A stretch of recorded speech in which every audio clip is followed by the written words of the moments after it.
পোনপ্ৰথমে আপোনালোক ইয়ালৈ অহাৰ বাবে ধন্যবাদ জ্ঞাপন কৰিছোঁ।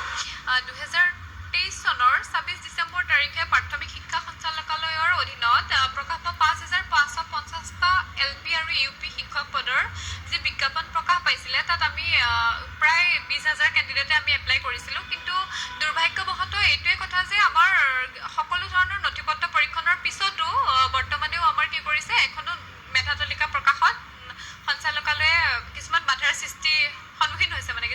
সন্মুখীন হৈছে। গতিকে আমাৰ এই গোটেই প্ৰক্ৰিয়াটো কিছুমান আমাৰ আইনী ব্যৱস্থাত সোমাই পৰিছে। 171জন ভুৱা নিয়োগ প্ৰাৰ্থীৰ কাৰণে আমি 5,550টা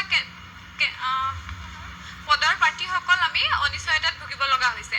সেয়েহে আমি আপোনালোকৰ জৰিয়তে মুখ্যমন্ত্ৰী আৰু শিক্ষামন্ত্ৰী মহোদয়ক এটাই কাটৰ প্ৰাৰ্থনা জনাব বিচাৰিছোঁ যে যিহেতু 2025 চনৰ 10 অক্টোবৰ তাৰিখে যি বৃহৎ নিযুক্তি সমাৰোহ প্ৰক্ৰিয়া চলিব সেই তাত যাতে আমি সকলোখিনি আবেদনকাৰী আমি নিযুক্তি অন্তৰ্ভুক্তিকৰণ যাতে আমি হওঁ তাৰ কাৰণে আমি তেওঁৰ ওচৰত আমি কাটৰ অনুৰোধ জনাইছোঁ।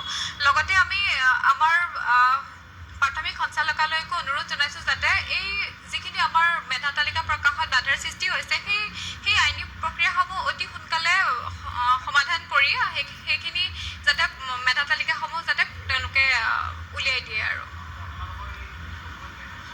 হৈ গৈছে। আমাৰ ডকুমেণ্ট ভেৰিফিকেশ্যন অলৰেডি হৈ গৈছে। আপোনাৰ জুলাই মাহৰ 17 জুলাই তাৰিখে আমাৰ শেষ হৈছে।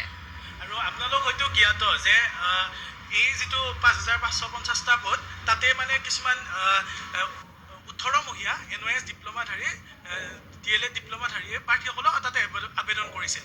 তাৰে ইন ছাৰ্ভিচ হিচাপে তেওঁলোক সেই পাঠ্যক্ৰমটো যেতিয়া ইন ছাৰ্ভিচৰ কাৰণে আছিলে সেই ইন ছাৰ্ভিচৰ কিছুমান ডকুমেণ্ট বিভাগে বিচাৰিছিলে প্ৰাথমিক শিক্ষা বিভাগে। তাৰে প্ৰায় NOSৰ 7,000মান কেণ্ডিডেটে সেই ডকুমেণ্টসমূহ দিছে। কিন্তু কিছুমান প্ৰাৰ্থী আছে সেই প্ৰাৰ্থীসকলে কি কৰিছে তেওঁলোকৰ সেই ইন ছাৰ্ভিচৰ প্ৰমাণ তেওঁলোকে দিব পৰা নাই। তেওঁলোকে সেই যে ইন ছাৰ্ভিচৰ প্ৰমাণ যিখিনি বিচাৰিছিলে তেওঁলোকে দিব পৰা নাই, যাৰ বাবে গুৱাহাটী উচ্চ ন্যায়ালয়ৰ দ্বাৰস্থ হৈছিল, যাৰ বাবে গোটেই প্ৰক্ৰিয়াটোত আচলতে স্থগিতাদেশ জাৰি কৰে।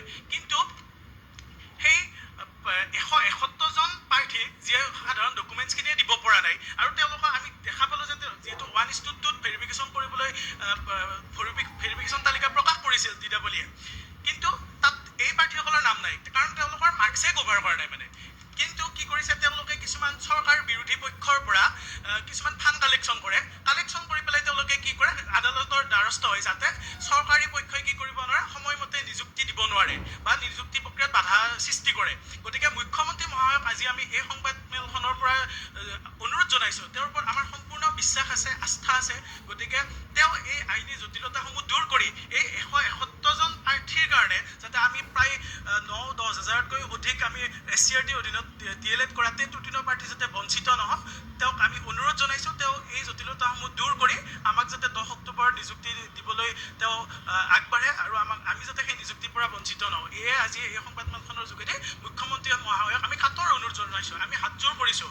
কাৰণ এই 171জন প্ৰাৰ্থী তেওঁলোকে ডকুমেণ্টছেই দিব পৰা নাই, তেওঁলোকৰ নম্বৰ নাই কাৰণে তেওঁলোকৰ ভেৰিফিকেশ্যনৰ নামেই অহা নাই। গতিকে তেওঁলোকৰ কাৰণে আমি গোটেই প্ৰাৰ্থীসকল যাৰ মাৰ্কছ আছে টেটত ভাল মাৰ্কছ আছে গোটেইখিনি ৰেগুলাৰ DLED বা SCRTৰ অধীনত DLED কৰা মানুহ কিয় আমি তেওঁলোকৰ কাৰণে বঞ্চিত হ'ম। গতিকে মুখ্যমন্ত্ৰী মহোদয়ৰ আমি ইয়াতে পূৰ্ণ হস্তক্ষেপ বিচাৰিছোঁ। তেওঁ যাতে এই আইনী জটিলতাসমূহ দূৰ কৰি আমাক যাতে নিযুক্তি প্ৰদান কৰে।